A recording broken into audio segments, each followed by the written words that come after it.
Welcome to the Explainer. So let's set the scene. We're in Davos, Switzerland. It's the annual get-together for the world's most powerful people. But behind all the polite handshakes and quiet conversations, a war of words is about to break out. And it all starts with one speech and ends with a direct threat from the President of the United States. Yeah, that's not exactly subtle diplomacy, is it? That is a direct warning from a U.S. president to one of America's closest allies, delivered on the world stage in Davos. So you have to ask, what on earth could have been said to provoke something so raw and so public? To really get how we got to that threat, we need to rewind the clock just 24 hours. Because the fuse for this whole diplomatic explosion, it was lit the day before in that very same room.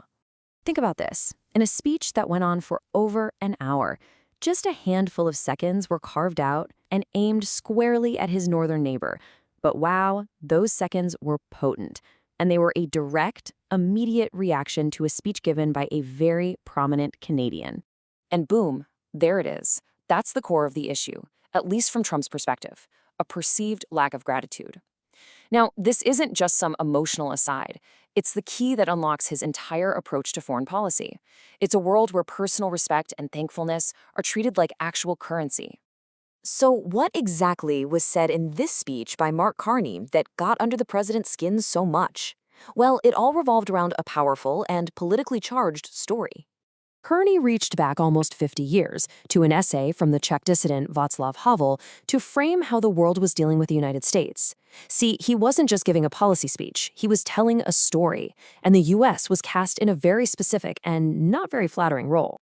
Okay, so here's how the parable works. A shopkeeper puts up a communist slogan in his window that he absolutely doesn't believe in. He does it simply to signal that he's playing along, to stay out of trouble. But when every other shopkeeper does the same thing, the entire system becomes a lie that everyone just agrees to live in. Carney's message was unmistakable. He was accusing the world's nations of putting up signs just to appease Trump's America. And this was his call to action. It was a direct challenge, not just to the United States, but to every single other country in that room. He was telling them to stop pretending, to stop participating in a system they knew, deep down, they no longer believed in. And just in case anyone thought he was being vague or hiding behind the story, he wasn't. He came right out and said it. He said that the old deal, the one where American power guaranteed things like open seas and collective security in exchange for allegiance, was broken. He was officially calling the end of an era. And this brings us right back to Trump's fiery response. See, it wasn't just about this one speech. It really revealed a deeply personal and transactional worldview. We're talking about a foreign policy built not on shared values, but on who he feels is sufficiently grateful to him. I mean, his frustration over Denmark's refusal to sell Greenland is a perfect example. He sees the past U.S. action of returning Greenland as a matter of international law, but as a gift that should have been repaid with loyalty and, territory. The lack of gratitude here feels to him like a personal betrayal. And this really gets to the fundamental clash. On one side, you have Trump's raw demand for thanks, framing the U.S.-Canada relationship as one of pure dependence. And on the other, you've got Carney's warning that pretending this dependence is a real partnership, well, that just means you're living a lie. And make no mistake, this isn't just about feelings. This politics of gratitude has very real consequences. The attempt to get Greenland was backed by what Denmark called blackmail, the threat of tariffs. The pressure on Ukraine for more thanks was tied to military aid. And even Canada's national security could apparently bend and sway depending on Trump's mood that day. So this public spat between the U.S. and Canada wasn't just some isolated incident. It was really a symptom of a much larger tectonic shift that's forcing leaders and allies across the globe to confront a completely new reality. And this is the new reality.